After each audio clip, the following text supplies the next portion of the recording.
출애굽기 39장 8절에서 13절입니다. 받들어 있습니다.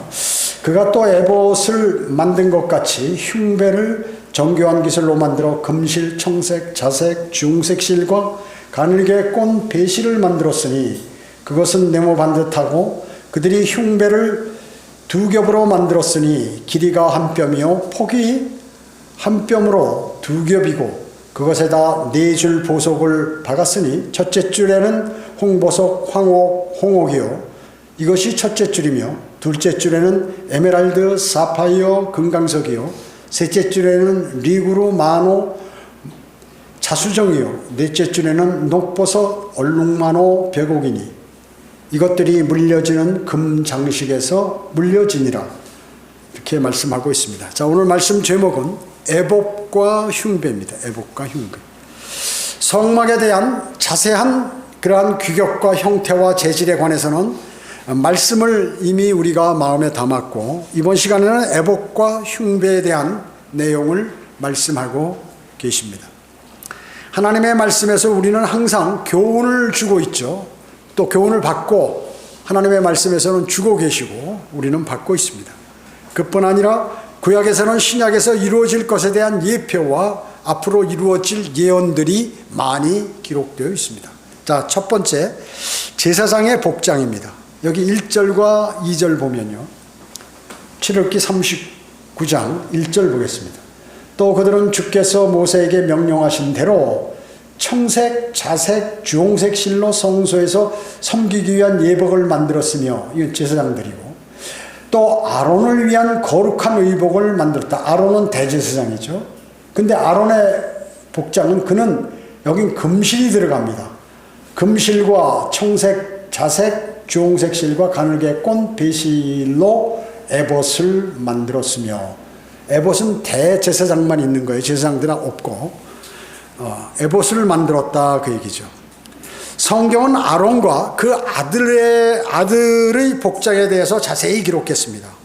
즉 성소에서 섬기는 제사장의 의복은 청색, 자색, 주홍색 실로 만들었죠.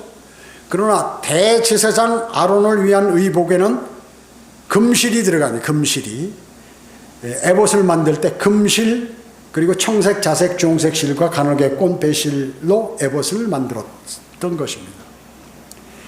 제사장이 위대한 제사장, 실제 위대한 제사장이신 예수 그리스도의 상징이죠. 대제사장은 예수 그리스도의 상징이죠. 위대한 대제사장 예수 그리스도의 상징인 것처럼 대제사장 복장 역시 예수 그리스도의 성품을 상징합니다.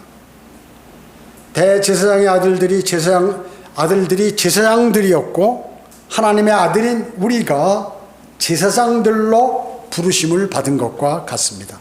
자, 아론은 대제사장, 아론의 아들들은 제사장이죠. 우리 예수 그리스도께는 대제사장이고 여러분은 어때요? 여러분도 제사장들이에요. 제사장으로 부르심을 받았다. 제사장 복장 역시 그리스도인의 성품을 상징하는 것입니다. 이 모든 복장, 옷감의 재료나 기술에 있어서 이런 것들은 최상급이에요. 아주 최상급 좋은 걸로 만들었다. 세마포, 금, 보석, 값진 향유, 정교한 기술 모두가 지혜로운 마음에 의해서 사용이 됐다. 지혜롭다. 그냥 막 만드는 것이 아니라 아주 지혜로운 마음으로 그걸 준비했다 그러죠. 왜냐하면 모든 것이 다 그리스도의 성품을 상징하기 때문에 그렇습니다. 주님의 일을 하는 그리스도인도 어때요? 자신의 생각대로 그리고 멋대로 행하는 것이 아니라 성령 충만한 가운데 주님과의 교제를 통하여 신실하고 지혜롭게 행하는 것이 필요하다 하는 것이죠. 여러분이 작은 일이라도 하나님 일을 하는 것은 하나님께서 여러분에게 지혜를 주셔야 돼요. 그래서 성경대로 믿는 사람들이 일을 하면 그냥 하는 게 아니에요. 꼭 기도를 드리고 주님하고 교제한 상태에서 주님으로부터 무엇을 도움을 받아서 그 일을 한다. 자기 힘으로 하는 것이 아니라. 그렇기 때문에 성령 충만한 상태에서 늘 신실하고 지혜롭게 행하는 것이 필요하다 하는 것이죠. 근데 이게 제대로 되나요? 주님과 교제 없이, 말씀의 능력 없이 그냥 이게 안 되는 거죠. 억지로. 그냥 몸으로, 행동으로 억지로 내가 좀 이렇게 해보려고 해도 안 되는 거지. 평소에 주님하고 진정한 교제, 그리고 진리를 알고 싶어서 하나님의 말씀을 대하고 자주, 그리고 주님을 신뢰하고, 이럴 때 주님께서 지혜를 주셔서 그 지혜로 그 일들을 하는 것입니다. 아론은, 왜냐하면 여러분들보다 막강한 마귀가 그 일을 막아버리기 때문에 꼭 그렇게 해야 한다는 것이죠. 아론은 이런 거룩한 의복을 갖춤으로써 부르심을 받은 자기 직분에 어울리도록 자신을 준비하고 위험으로 자신을 감쌌던 것입니다. 예수 그리스도는 의복이 아닌 그분의 직분에 맞도록 그분을 하셨으며 그분의 영광과 위엄을 주님은 영원 전부터 소유하고 계셨다는 거죠. 이 땅에 주님께서 나약한 육신의 모습으로 오셨지만 그분이 마음속에 담고 있는 그것은 이 세상의 창조 전부터 원래 하나님이었을 때 그런 모든 그러한 성품도 그대로 갖고 계시다. 인성도 있지만 신성도 그대로 갖고 계시면서 이 땅에 오셨기 때문에 그분의 삶은 더 어려웠던 것입니다. 사실은. 두 번째, 에봇을 만드는 실들입니다. 에봇을 만드는 실들. 여기 3절에 보면, 3절에서 5절에 보면, 출애굽기 39장 3절. 그들은 이제 금실을 어떻게 만드냐? 금을 두드렸어요. 두드리면 얇아지죠, 금이.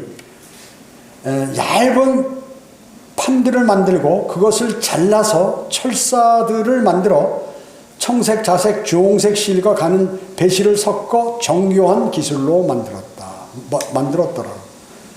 그들은 에봇에 쓸 어깨띠를 만들어서 서로 연결시켰으니 그 두 끝에다가 달아 서로 연결시켰더라.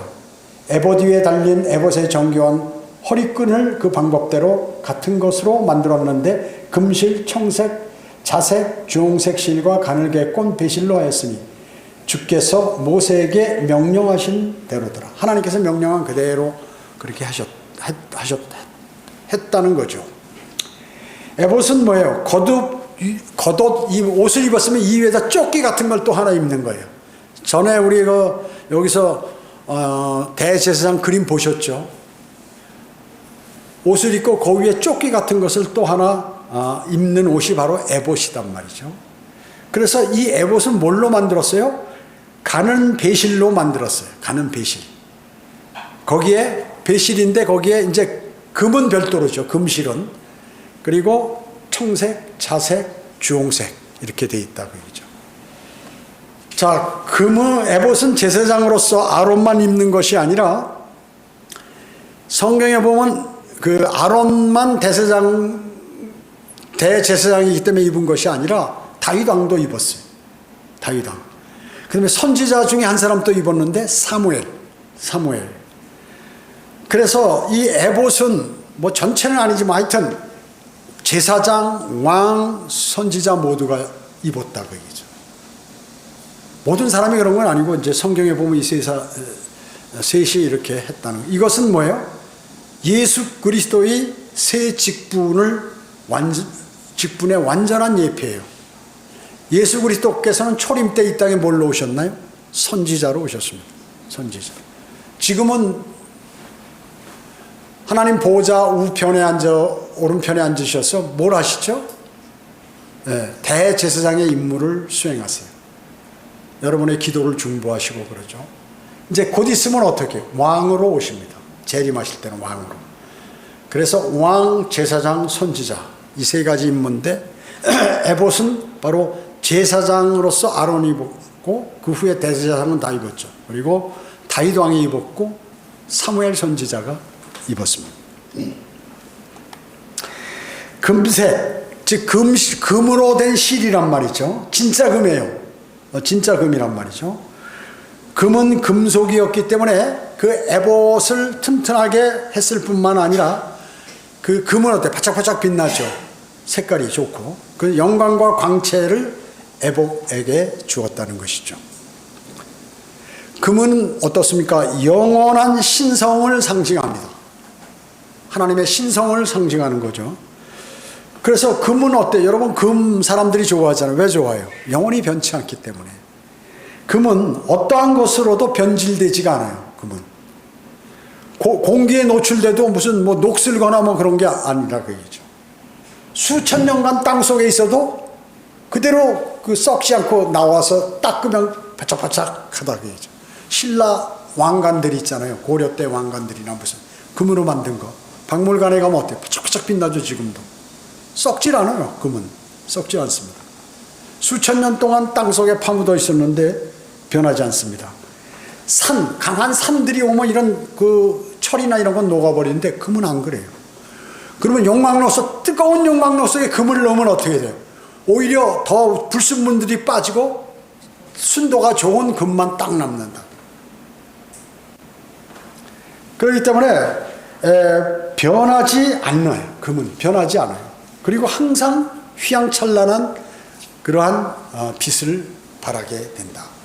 그래서 우리가 새 예루살렘의 그 도성은 뭐예요? 금으로 돼 있어요. 금으로. 유리 같은 투명한 금인데 그런 금이 이 세상에 있나요? 없어요. 즉 지금 세상에 있는 금보다 더 아름다운 금으로 된 집에서 여러분이 사신다. 그러니까 금이 좋으니까 사람들이 어떻게 해요? 무슨 문제가 생기고 어렵고 돈이 많으면 금괴를 모으는데 현안이 되는 거죠. 금괴. 그래서 이 금을 가지고 흉배 실과 같이 엮는데 이 금을 어떻게 계속 때리면 한없이 얇아지지 금은요. 우리 음식에도 금가루 뿌려서 먹잖아요. 그런 것들. 아주 얇게. 그 금의 가격이 얼마 안 돼요. 얼마 안 돼. 뭐 한 5, 600원 되나? 뭐 그렇게 되는 금같이 아주 얇게 만들 수 있어요. 최대한.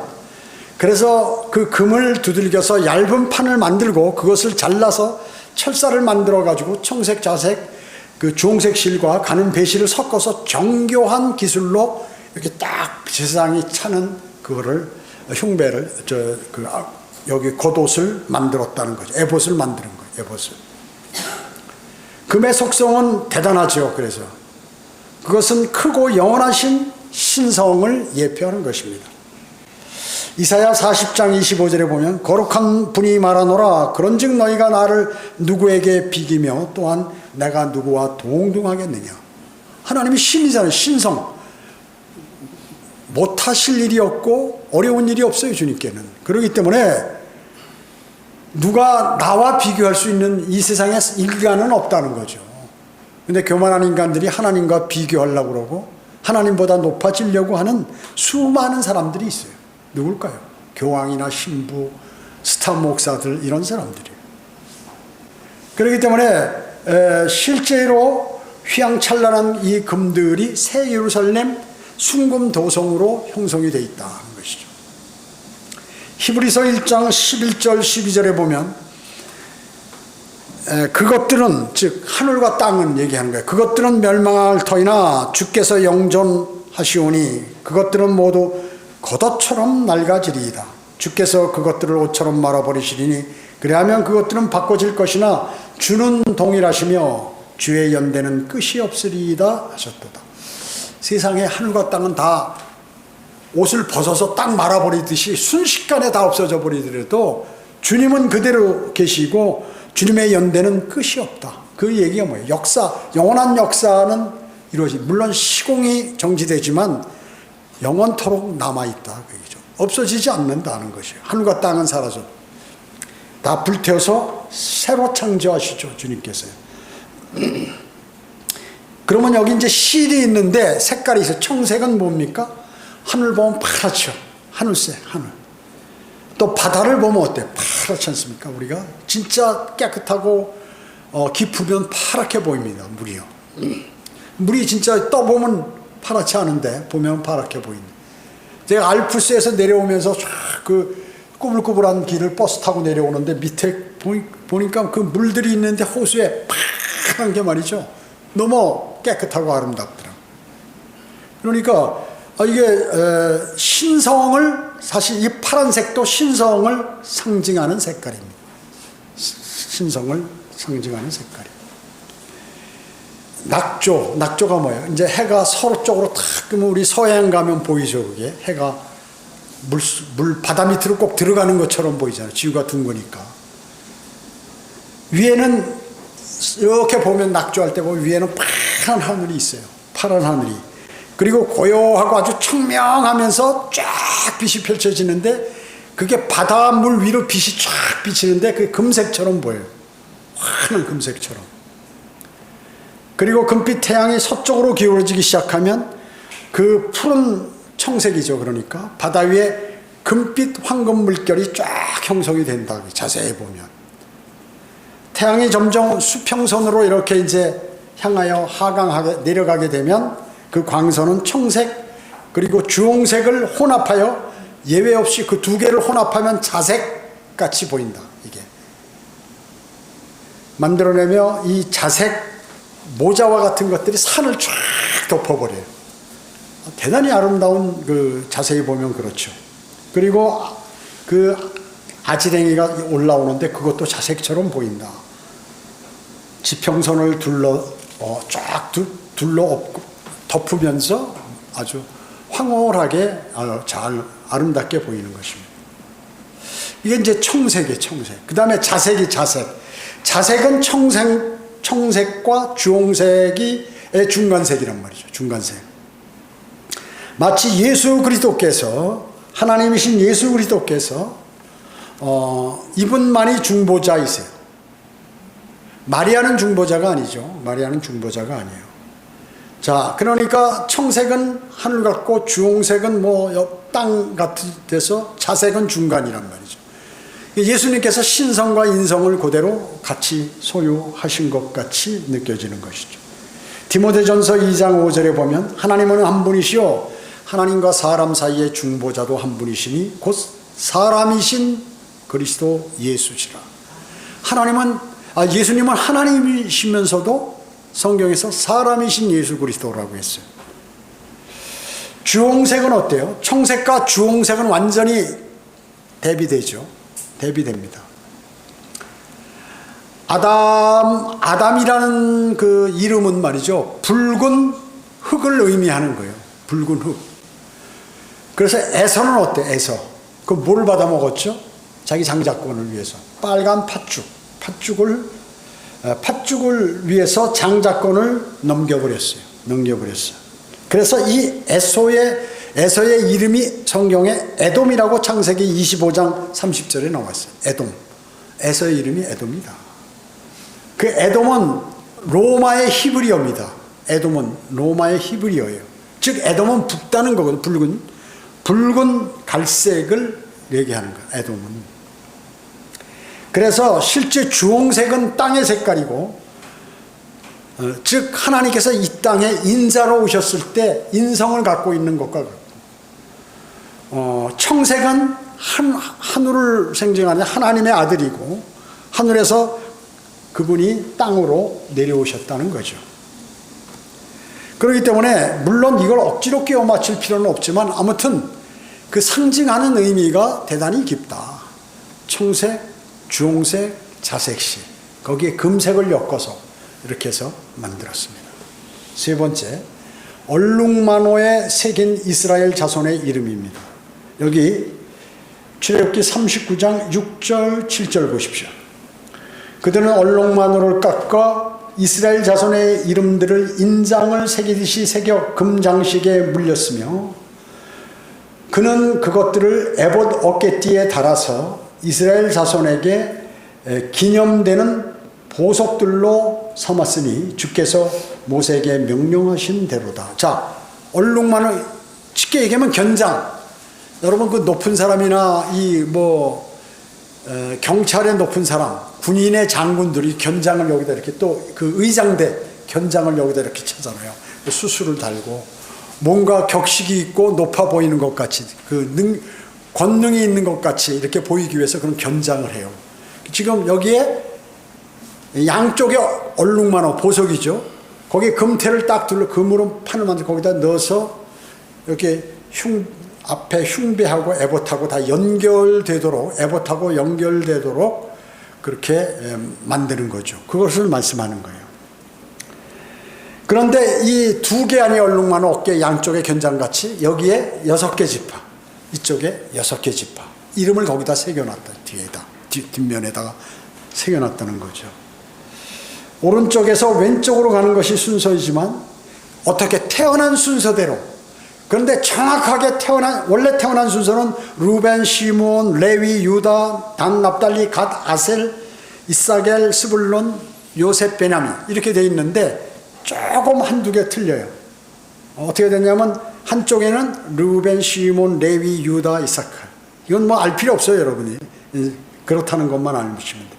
단, 납달리, 한쪽에는 단, 납달리, 갓, 아셀, 요셉, 베냐민 이렇게 해서 이름을 새겨가지고 여기다 견장 안에다 딱 자기 이스라엘 12지파를 다 짊어졌다. 지금 이런 의미로 여기다 그 대제사장이 여기다 이제 그걸 넣은 거죠. 주님 만나려면 대표로 가는 거거든. 들어가는 거. 지성소에 들어가니까. 대제사장이 그의 가슴, 즉 마음뿐만 아니라 그의 어깨까지도, 어깨 위에도 통치를 감당한다는 그러한 진실을 말해주는 것입니다. 이사야 9장 6절에 보면 정부가 그의 어깨 위에 있을 것이요. 예수님을 말씀할 때, 예수님의 그 태어날 예언을 할 때 이사야 9장 6절에서 정부가 그의 어깨 위에 있다. 언제? 재림하셔가지고 천년을 왕으로서 이 땅에 오셔서 통치한단 말이죠. 정부가 그의 어깨 위에 있을 것이라고 말씀하고 있는 것입니다. 네 번째로 흉배의 제작과 부착입니다.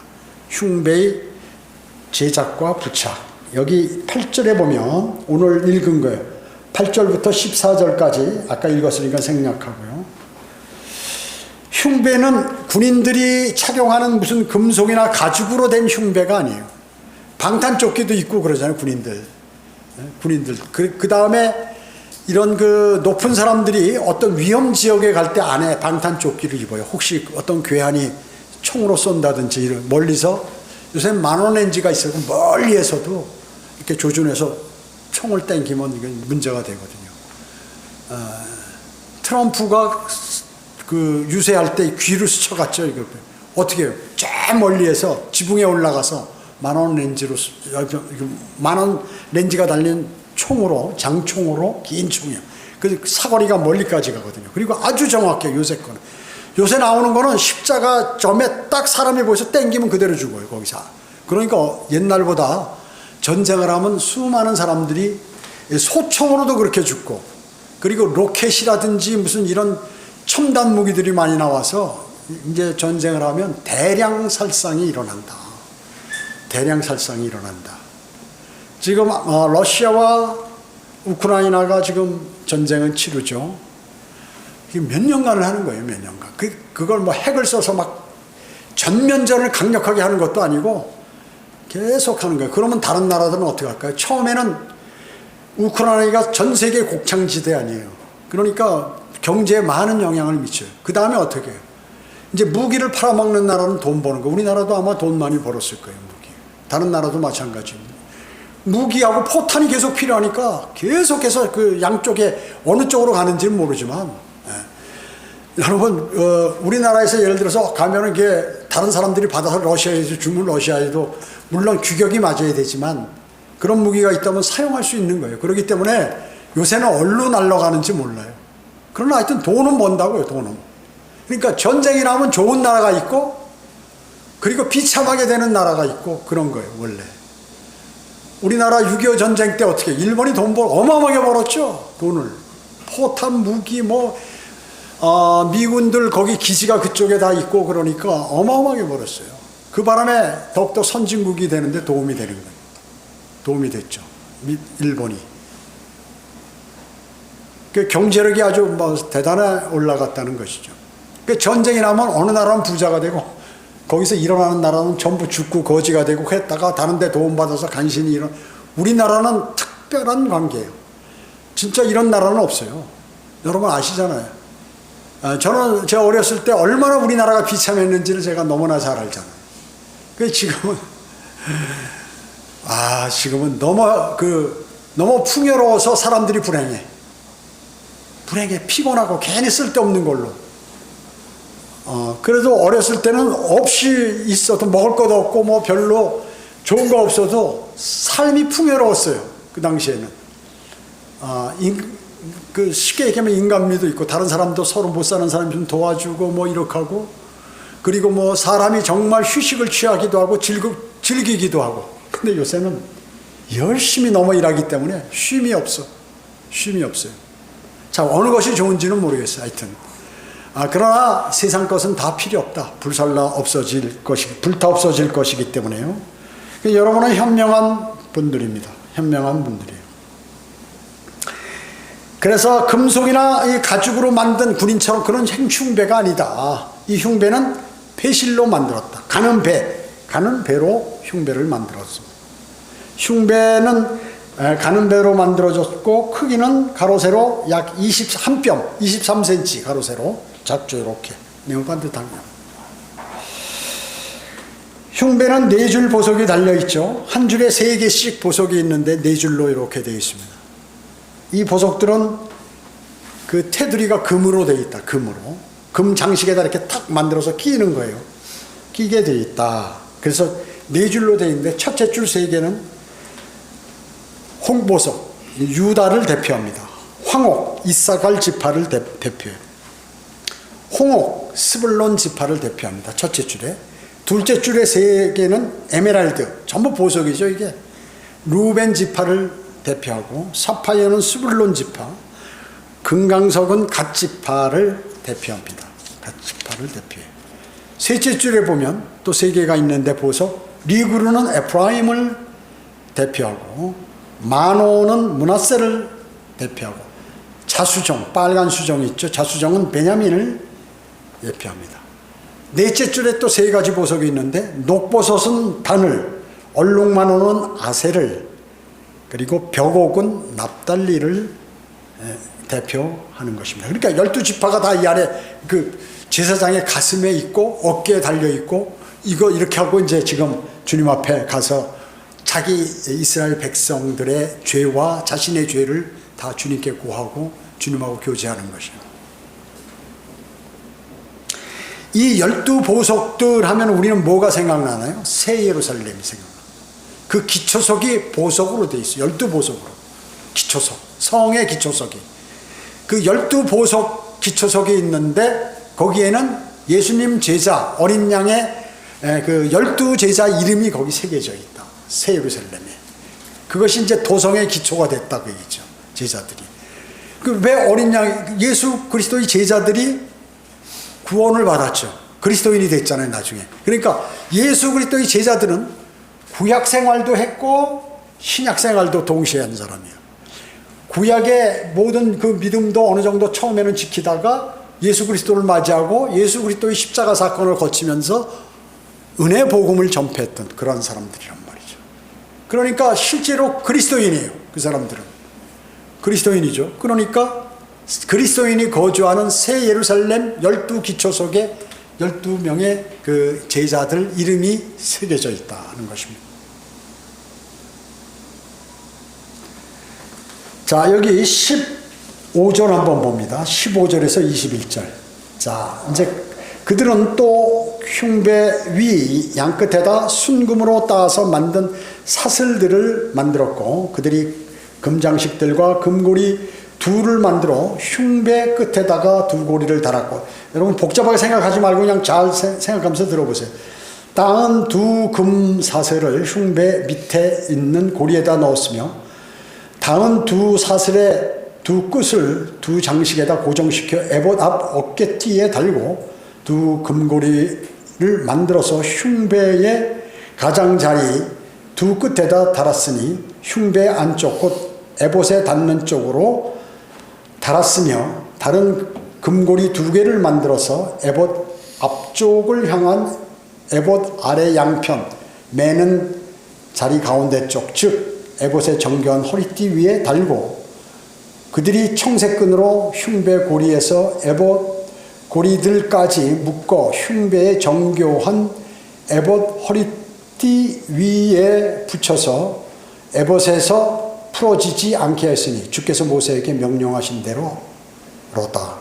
대로더라. 자, 이게 그러니까 뭐 혼란스럽죠. 간단하게 설명하면 여기다 이제 흉배를 가슴에다 이렇게 12개 보석 쫙 해가지고 달았잖아요. 이거 그냥 달아서 뭘로 붙일 거예요? 그러니까 어깨 지금 얼룩만호가 있죠. 여기에서 금고리를 끼고 여기다 흉배 4구통의 금고리를 만들고 여기에 어깨 만들고 해서 실로 연결해서 딱 고정시키고 이 에봇의 허리에다가 또 금고리를 끼워서 이쪽 금고리하고 이렇게 연결해서 딱 묶으면 고정이 된다. 그 말씀을 이렇게 자세하게 하는 거예요. 예. 흉배 있죠? 그 흉배보다 큰 에봇이 있죠? 그래서 에봇에 금고리 만들고 흉배에 금고리 4개 만들고 해서 4개 엮어서 이렇게 하고 또 위에다가 이게 달려 있어야 되니까 얼룩만호하고 연결해서 금고리로 또 여기 이렇게 쫙 해서 실로 해서 이렇게 만든다. 그 말을 이렇게 쭉 자세하게 하신 거예요. 자, 이와 같이 하나님께서는 모세에게 하나하나 자세하게 설명하시는 거예요. 그리고 거기에는 다 의미가 있고 미래에 일어날 일들 이런 것들도 다 내포되어 있으면서 구약은 신약의 예표란 말이죠. 구약에 일어나는 많은 일들이 뭐 100%는 아니지만 많은 일들이 예표고 예언이고 모형들이고 이런 것들이 성경에 기록이 되어 있다. 우리는 오늘 단순히 그냥 하나님께서 만들라고 하신 것이 아니라 깊은 뜻을 가지고 여기서 이렇게 실도 색깔별로 다 말씀하시고 거기에 금을 펴가지고 오려서 실로 만들어서 같이 엮어서 아름답게 하고 거기에 보석들을 그 지파들을 의미하는 보석을 놓고 또 어깨의 얼룩만호에는 좌우측에 6지파씩 12지파 이름을 새기고 이래가지고 아름답고 휘황찬란하면서도 모든 것이 내포된 그러한 대제사장의 복장을 만들라고 그렇게 하신 것입니다. 그래서 여기 뭐라고요? 주께서 모세에게 명령하신 대로로다 했다 그 얘기죠. 그대로. 아니 내가 융통성을 버려서 이렇게 나 이 색깔 보니까 좀 내 마음에 안 드는데요? 바꾸지 않았다. 그리고 이 모양이 안 좋은데 더 튼튼하게 할 수 있습니다. 이거 뭐 재봉틀 그때는 재봉틀이 없었지만 이렇게 실로 다 꿰서 고정시키면 간단할 텐데요. 누구 이렇게 얘기한 사람 없어요. 하나님께서 하라는 그대로 한 거예요. 그래야 완벽하니까. 여러분은 성경에 있는 그러한 말씀들을 여러분의 지성으로 그걸 판단하지 말고 주님께서 다 만들어 놓으신 그것을 그대로 받아서 그대로 실천하려고 노력하는 그러한 삶을 사셔야 하는 거예요. 주님은 그것을 원하시는 것입니다. 오늘 이 시간에 우리는 하나님의 말씀을 그저 복잡하고 힘들고 뭐 이런 것까지 기록해 놓으셨나 이렇게 생각하지 마시고 주님께서는 다 뜻이 있고 그 사람들이 그런 격식을 갖춰서 주님을 만나도록 하는 거예요. 그리스도인은 우리는 교훈을 어떻게 해야 돼요? 지혜로워야 한다. 주님으로부터 지혜를 받아야 된다. 그렇기 때문에 여러분 수련회 가서 보셨죠? 형제 자매들 막 거기에 일하는 사람들. 그 사람들이 다 뭐 돈 받고 하는 사람들이 아니에요. 물론 직원들이 있어요. 골격에 딱 이렇게 곳곳에 있어가지고 직원이 거기는 뭐 한 30여 명 되니까 교사도 있고 뭐 이렇게 하니까. 그랬을 때 나머지는 그럼 어떻게 청년들이나 뭐 그 학생들이나 이런 사람 전부 돕는 거야. 탁탁탁 도와서 한단 말이에요. 그것을 마음에 우러나서 해야지. 지혜를 주님이 주셔야 그걸 할 수 있지. 세상적으로 뭐 이게 유익이 되나 뭐 어떠나 이러면 일을 못합니다. 주님의 일을 못하는 것이에요. 그래서 주님 제 몸을 드리니 주님 받아주세요. 그럼 주님이 그 사람에게 지혜를 주시는 거예요. 그래서 쓸데없는 생각하면 주님이 지혜를 뺏어가시면 어떡해. 이상한 짓을 하는 거예요. 사람이요. 여러분은 꼭 주님으로부터 지혜를 받은 신실한 그리스도인이 되기를 주님은 원하시는 것입니다. 기도하겠습니다. 전지전능하시고 자비로우신 아버지 하나님 감사드립니다. 저희들은 늘 주님께서 선하게 인도해 주셔서 많은 것들을 배우고 마음속에 새기며 주님의 위대하심을 늘 마음속에 생각하게 되었고 주님을 따르게 되었습니다. 저희들이 곧 오실 주님의 형상으로 바뀔 때에는 완벽한 주님의 성품을 가질 수 있도록 지금 저희는 훈련을 하고 있습니다. 이 훈련 가운데 마귀가 방해하지 못하도록 주님 도와주시고 길을 선하게 인도해 주시길 원합니다. 은혜 감사드리오며 다시 오셔서 저희를 데려가실 주 예수 그리스도의 이름으로 기도드립니다.